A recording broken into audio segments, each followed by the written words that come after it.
Oi? Oi, oi, tá me ouvindo? Esqueceram da parte? Bom, eu estava finalizando aqui, eu estava comentando com vocês. Vocês ouviram coabitação? Quando eu falei de coabitação, de viver e morar juntos sem necessariamente serem casados. E eu estava falando de casais homoafetivos. Eu parei nessa parte. Isso vocês escutaram?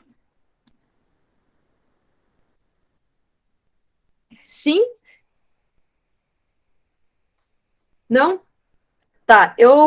Ao final do slide, né? Eu não sei se provavelmente não deve ter aparecido para vocês, mas eu vou abrir de novo. E eu estava dizendo que a importância do respeito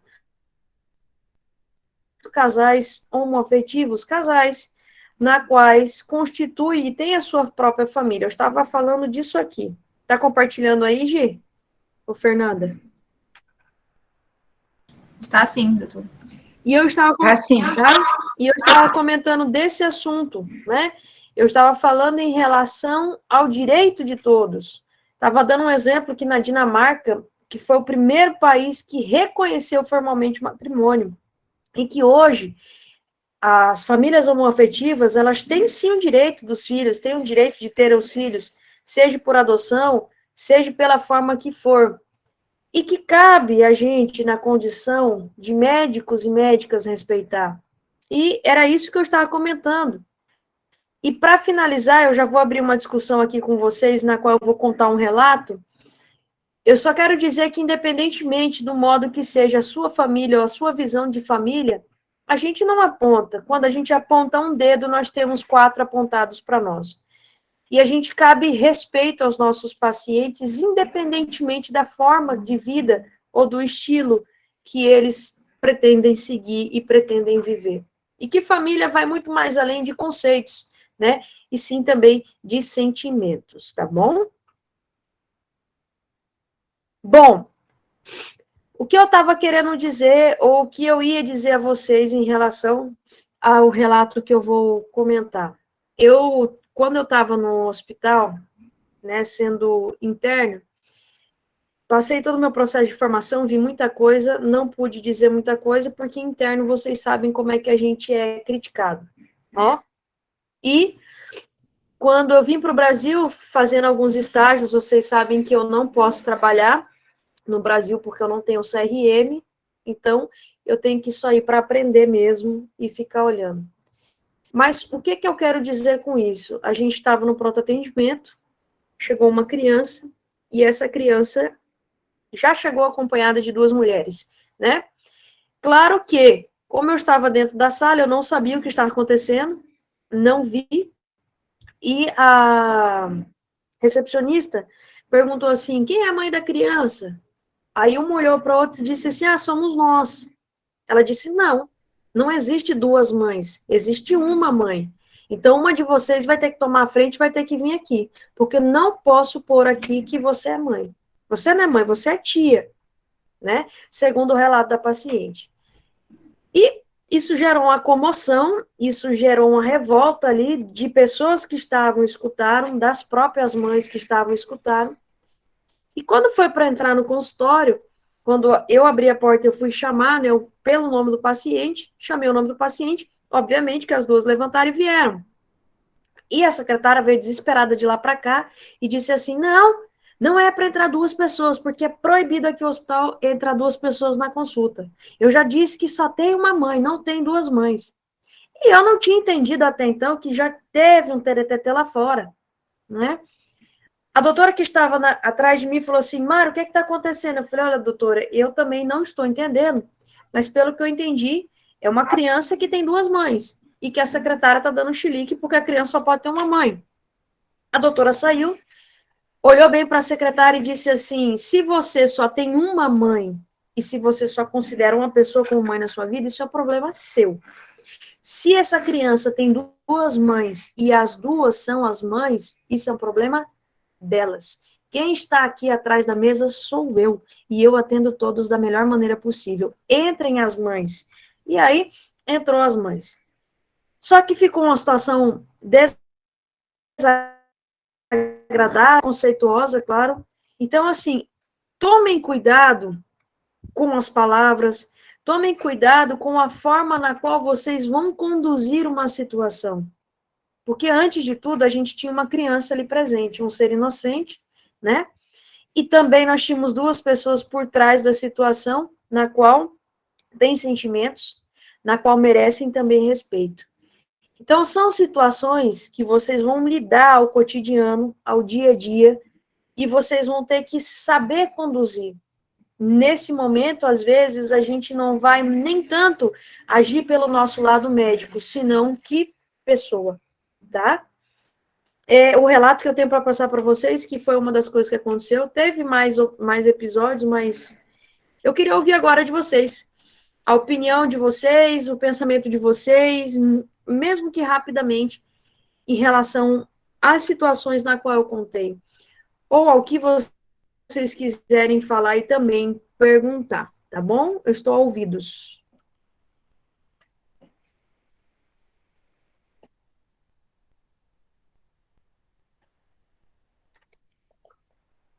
Vamos lá? Elaine, professor, uma dúvida. Nesse exemplo que a senhora deu, se ela estivesse inconsciente e precisasse de uma decisão a ser tomada de algum procedimento que precisasse, eles teriam que entrar em acordo ou valeria a decisão do marido que está casado legalmente? Então, nesse caso desse casamento, né, o que documentado legal seria o marido, tá? Mas a gente não pode só voltar a atenção ao marido da paciente. Doutora, acho que tá mudo de novo. Oi, estão me ouvindo? Tô ouvindo. Então? Ah, tá. Então, por mais que ele seja casado legalmente, por mais que ele, que é quem está no papel, tudo certinho, bonitinho, mas como nós já sabíamos da situação até então, ou cabia nós a perguntar ou eles a falar, a gente teria que ver, né, o que eles iam elencar como principal e, claro, tomar a decisão mediante certa situação. Se nesse caso só tivesse um representante, né, provavelmente seria ele que iria assinar, tendo a responsabilidade para com relação à companheira, tá?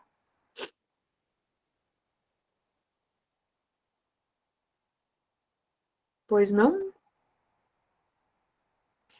Existem, quando vocês forem estudar, vocês vão ver que, quando a gente estuda ética, são várias coisas que entram, né, em consideração. No caso,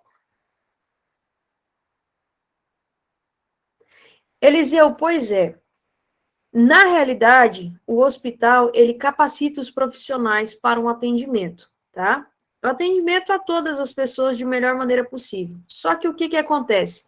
Nesse caso, a secretária, ela levou para o lado pessoal. Ela tem preconceito, ela não admite, ela não gosta. Ela disse mesmo, na cara, assim, das pacientes, das mães da criança.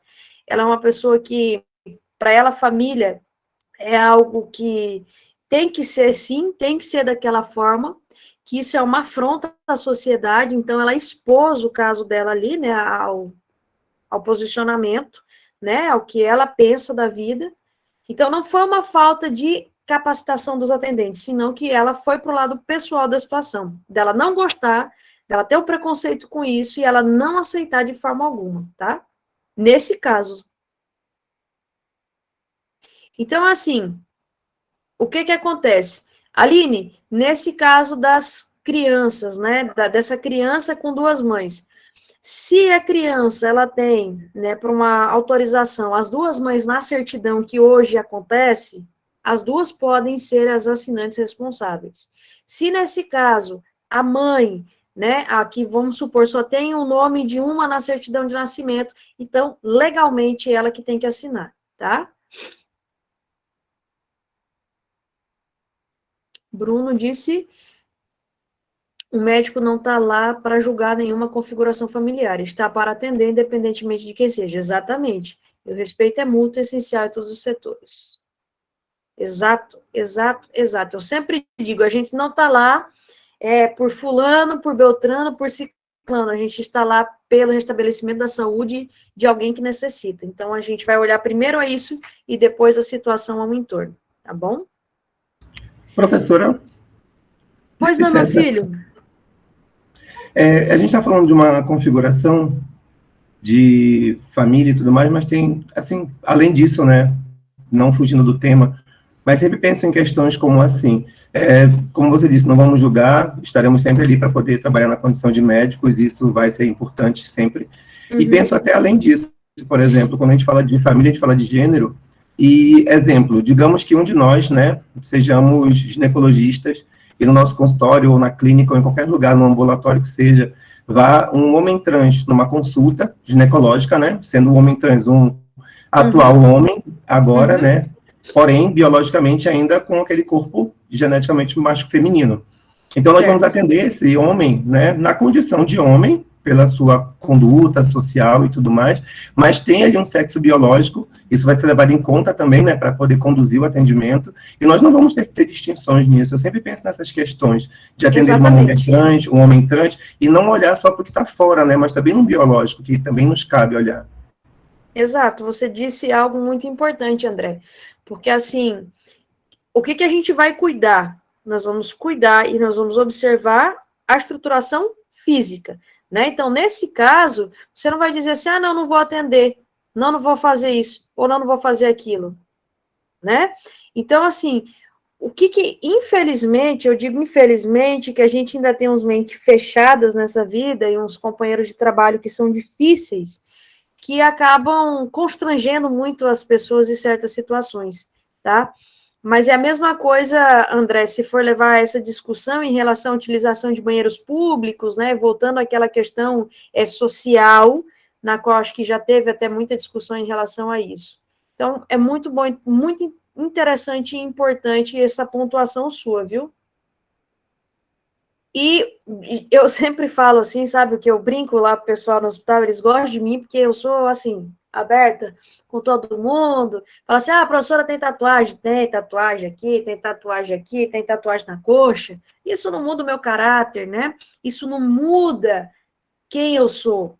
Jamais vai mudar. Isso não diz quem eu sou, quem eu deixo de ser. E assim, eu sempre brinco com o pessoal no hospital, eu falo assim, gente, você sabe o que é importante dessa vida? É você amar e respeitar. Sabe por quê? Porque geralmente você aponta muito o dedo e você esquece que quando você faz assim, tem um monte virado para você mesmo. O dia de amanhã você não sabe, né? Você tem filhos, pode acontecer alguma coisa. Hoje você julga, amanhã você é julgado. Então, eu sempre falo assim, trate, faça como você gostaria que fizesse com você. E isso eu coloco sempre pontuando quando eu me deparo com uma situação na qual eu vejo que foi desagradável, né? Porque você já está no momento fragilizado, por isso você está indo ao hospital, você não está indo a passeio, na grande maioria das vezes, apesar que tem paciente que vai para passear mesmo. Então, eu brinco com todo mundo, brinco, mas num sentido verdadeiramente de dizer, olhe sempre para você, para depois você olhar para o próximo. E as pessoas acabam que, às vezes, por mais rígido que seja, por mais duro que seja, acabam entendendo e levando a situação de uma forma muito tranquila. Que bom, André, que você gosta das minhas aulas, né? Eu acho muito bacana isso, a gente passar o dia a dia, o que a gente vive, não figurar algo que não tem. Fala, Renato. Enquanto isso, eu vou abrir no link para vocês, tá? Pode falar. Profe, tá escuta? Oi? Sim. Olha, eu vou dizer, eu vou falar um exemplo. Tá bom. A gente tá fazendo medicina, não é? Certo. A gente tá fazendo medicina, é um curso que é muito bom, que é brilhante, que a gente ajudar várias pessoas do cuidar, é a arte do cuidar. Agora, a gente, nós, né, futuros médicos, a gente vai ser, a gente não deve ser, como é que ser pressionados pelos pais. Tem que sim, por sua conta própria, fazer o curso de medicina. Não ser pressionado pelos pais. Você tem que fazer medicina, ou os filhos, ou os seus próprios filhos mesmo, porque eles não vão ficar constrangidos. Será, eu tenho uma filha, será ela realmente vai querer fazer medicina, né? Dá proposta, fala direitinho, com coerência. Ó, minha filha, você quer fazer o curso de medicina para cuidar de pessoas? Não, quero não, papai. Quero fazer outro tipo de profissão, outro tipo, outra coisa. Pronto, é respeitar. Ó, tem exemplos. O pai insistiu tanto a criança, desde de criança, adolescente, estudava em colégio particular, e o pai fazendo pressão psicológica. Tu tem que ser médico. Tu tem que ser médico para enricar e dar dinheiro a mim. E se eu gastar muito contigo. Desse jeito. Pronto, criou assim, desse jeito. Aí pronto, foi estudar, passou no curso de medicina, uma certa capital, como não vou falar nenhum estado. Aí terminou medicina, né? Com muitos sacrifícios, os pais, e mesmo assim cobrando dele. Ele fez. Mas só que nessa jornada, né, nessa caminhada, quis se desviar. Se desviou, foi para outro rumo. Certas amizades que não coerentes, entrou no mundo das drogas. E tome maconha, cocaína, e tome cigarro. Aí, olha só, no final da reta, né, terminando medicina, aí pronto, foi se com essas pessoas, né, escondido dos pais, da família, e se envolveu no mundo das drogas, com os amigos, né, de vizinhos, de pessoas, né, da influência.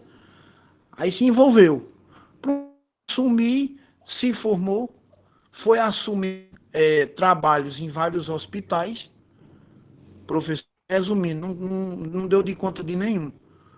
Começou a se drogar por trás de hospitais, se drogar, quando ia atender o paciente, caía no birô a cabeça. Aí o paciente dizia, meu Deus, o que está acontecendo? Ele não vai me atender não, é? Aí constrangia, era segurança, o técnico de enfermagem, o enfermeiro estava ali, esperando o atendimento dele para poder fazer os procedimentos da enfermagem. Pronto, perdeu todos os empregos, começou a ter o quê? Apto com os pais, né? Comprou um carro, assim que se formou, em 30 dias ganhou 40 mil reais, aí pronto, aí endoideceu da cabeça, comprou um carro importado, endoideceu, fiado, devendo, aí pronto, aí ele surtou, foi brigar com os pais que queriam ir para as festas, no carro, para vaquejar, não deixar porque estava devendo, era no nome dele, ele foi chamar até a polícia para tomar o carro. Aí, resumindo, não tomou de conta da sua obrigação, que era salvar vidas, né, que era fazer seu atendimento como um bom médico, que tanto lutou, e impressionado pelo pai, e pela mãe também, e pelos pais. Aí pronto, aí fez uma coisa que ele queria fazer há um tempo, mas só que pressionado demais. Aí o que aconteceu? Hoje está numa clínica psiquiátrica internado, né? Em uma das capitais, não é da capital, aqui no Brasil. Pronto, está internado. Saiu de todos os empregos. Quer dizer, se envolveu no mundo das drogas, né? Não se conteve, foi mais forte do que ele não teve cabeça para dizer assim, para saber que eu sou um médico, eu tenho responsabilidade, eu tenho que agir com coerência com meus pacientes. Eu tenho que dar exemplo, eu tenho que gostar de mim, eu tenho que cuidar de mim. Não, isso aí foi mais forte do que ele. Até isso aí gerou o quê? Um constrangimento grande, né? Familiar, tanto para os pais, que investiu, que também botou muita pressão, e investiu mais, né? No filho, e o filho foi desviar e fazer esse tipo de conduta. Aí foi que deu errado. Mas é o que eu digo, Renato, às vezes eu até falo assim para os meus alunos, mas não é na maldade. Assim como várias profissões, né, a gente fala medicina porque é o que a gente vive o dia a dia nosso aqui, mas eu sempre digo aos meus alunos, a medicina não é para todos, assim como advogar não é para todos, assim como pilotar não é para todos, então... Professor. Infelizmente, a gente sabe disso, e eu sempre digo, olha, não esperem fazer medicina, porque vai ter grana, porque vai ter isso. Claro, quando você vier para o Brasil... Doutora, só um minutinho. Ah, Ó, os médicos, na maioria dos médicos, que já faz mais de 10 anos que são formados, ele não tem assim, a mínima importância com o paciente, não. Se a gente não, se a gente não tiver o corpo de enfermagem dando assistência, sim. né? É assim, tem áreas hospitalares aí no Brasil que trabalham na contramão. É a equipe de enfermagem ajudando, querendo cooperar, querendo ajudar, querendo prosperar, e o médico fazendo as coisas contra. Dessa forma, tem pacientes que chegam de madrugada. De madrugada, o filho doente, o médico chega, quando vai vender, não olha nem para a cara do paciente. Vem a família toda, vem um filho doente, vem o pai, vem a mãe, Isso vem é. o tio, vem o primo, na cara do paciente. Quer dizer, rasga a receita que o médico fez, o pai joga na cara do médico e vai embora sem o filho ser consultado. Isso aí é uma negligência, né, Demais. terrível, horrível. E só pensa em quê? Só pensa em dinheiro, só pensa em mordomia, só pensa em prefeitura para ganhar o povo, para entrar em gestão. E pronto, e o povo fica para trás. Não dá atenção, não. Aí pronto, isso aí eu acho que uma pessoa não deveria estar no lugar que está, como um profissional da saúde, cuidando de vidas, e não ter um mínimo de cuidado, um mínimo de atenção com os pacientes. Eu sempre peço a Deus para todos os dias mesmo de minha vida. Sempre peço a Deus para que Ele não tire o sentimento que eu tenho pelas pessoas, para que Ele não tire a minha forma humana de ser e de tratar, tá? Porque, assim, a ganância corrompe. Eu sempre digo que é uma das minhas... De quando eu passei muita dificuldade para me formar, e uma das coisas que eu mais sempre quis na minha vida, né, em relação à medicina, era poder ajudar. Então, é uma coisa que eu peço a Deus todos os dias. Quando eu acordo, eu digo, oh, meu Deus, faça com que aquilo que eu te pedi prospere em minha vida, para que eu consiga atender, para que eu consiga ajudar. Pois não? Todos nós aqui no grupo, a gente está focado. E cada um sabe da luta da gente, do sacrifício que a gente tem de estar estudando aí no Paraguai. E eu tenho certeza que vai ser ao contrário. Vai ser totalmente diferente. Vai ser um atendimento humanizado, um atendimento com humildade, com gentileza, tratar as pessoas bem, tá entendendo? Não vê cor, não vê raça, não vê distinção, não vê partido. Que política não leva a nada, é mixaria, é salário michuruca. A gente tem que ser médicos bons, coerentes, e eles mesmos é que chamam a gente para trabalhar, fazer amizade e ser bom pelas pessoas, que a gente ganha muito mais. Muito, muito mais. Isso é fato. Mas nós seremos porque a gente sabe a dificuldade em que a gente enfrenta e sabe o que a gente tem que passar para chegar onde a gente está, né? A gente não tem a facilidade que muitos têm, a gente não tem essa questão, então isso contribui muito. Eu sempre digo, eu não me arrependo de ter formado no Paraguai. O que é ruim? A única coisa no meio do caminho que atrapalha é você conseguir vir e você conseguir mostrar o seu trabalho no país, né? Eu digo assim, no Brasil, por causas legais, por revalida, por isso e por aquilo. Mas eu não me arrependo, porque aí eu tive a oportunidade de aprender a ser um ser humano melhor, a ser uma pessoa melhor e a ser uma médica melhor. A gente aprende muito, e eu digo sempre que a gente aprende, às vezes, na grande maioria das vezes, mais na dor do que na própria felicidade. Então, é uma escola. Além da escola, né, para a formação de um médico, você tem uma escola para a formação de uma vida e de uma pessoa. Então, isso é muito importante. Professora, não tem coisa melhor do que você servir e fazer o bem às pessoas. Eu sou enfermeiro, quando eu trabalho no hospital, Fato. Eu tô com coragem, com determinação. Eu tô ali o tempo todo, tô trabalhando e ao mesmo tempo ligado na aula. Tá entendendo? Agora, quando uma pessoa vem na assistência, querendo ajuda, precisando da promoção, recuperando da sua saúde, assim, para mim é uma honra. É cooperar, ver aquela pessoa evoluir, cuidar dela e satisfeito.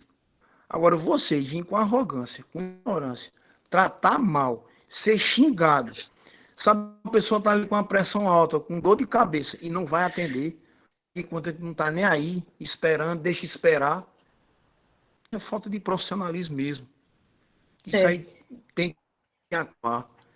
Gente, Eliane, você disse um fato, uma realidade. O que distingue nós de quem forma no Brasil, se bem que tem alguns pontos e contras aí no meio dessa situação, mas nesse momento é só o revalida. E eu te digo mais, se você fizer uma prova de capacitação, olha que eu acho que o pessoal que está no Brasil vai ficar muito a desejar, viu? Vai decepcionar muito as escolas, as faculdades da onde vieram e da onde cursaram. Porque o que eu vejo de amigos, de colegas, que é só por... nem vale a pena comentar. Né? Pessoal, mas gratidão pela aula de hoje, muito obrigada.